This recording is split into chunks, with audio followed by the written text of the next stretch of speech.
আজকের এই ভিডিওতে আমরা জেনে নিই ফিউ আর লিটলের মধ্যে ডিফারেন্স কী। ফিউ আর লিটল এই দুটোই আমরা নেগেটিভ সেন্সে ব্যবহার করে থাকি, কিন্তু ফিউ দিয়ে আমরা নট মেনি বোঝাই আর লিটল দিয়ে আমরা নট মাচ বোঝাই। তার মানে মেনি মানে হলো কাউন্টেবল নাউন্স আর মাচ মানে হলো আনকাউন্টেবল নাউন্স।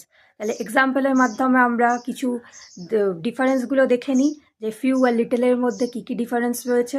ধরো একটা এক্সাম্পল আমি নিলাম, I have few good friends in the city, মানে আমার প্রায় না বললেই চলে ভালো বন্ধু রয়েছে শহরে।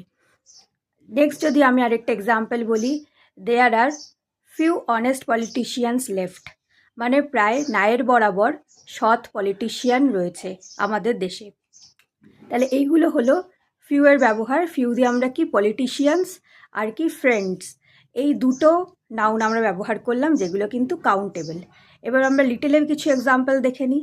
যদি বলি I have little water left in the refrigerator, মানে প্রায় না বললেই চলে, খুবই সামান্য পরিমাণ বা প্রায় জল নেই বললেই চলে ফ্রিজের মধ্যে। তাহলে এইটা হলো আমরা লিটল দিয়ে বোঝাতে পারি। লিটল দিয়ে আমরা বেসিক্যালি কনসেপ্ট বুঝিয়ে থাকি, আনকাউন্টেবল নাউন। আরেকটা যদি আমি বলি যে I have little money left to spend, বা আমার কাছে প্রায় টাকা নেই বললেই চলে খরচ করার জন্য। তাহলে আশা করি ফিউ আর লিটলে তোমরা ডিফারেন্স বুঝতে পেরেছো। Thank you.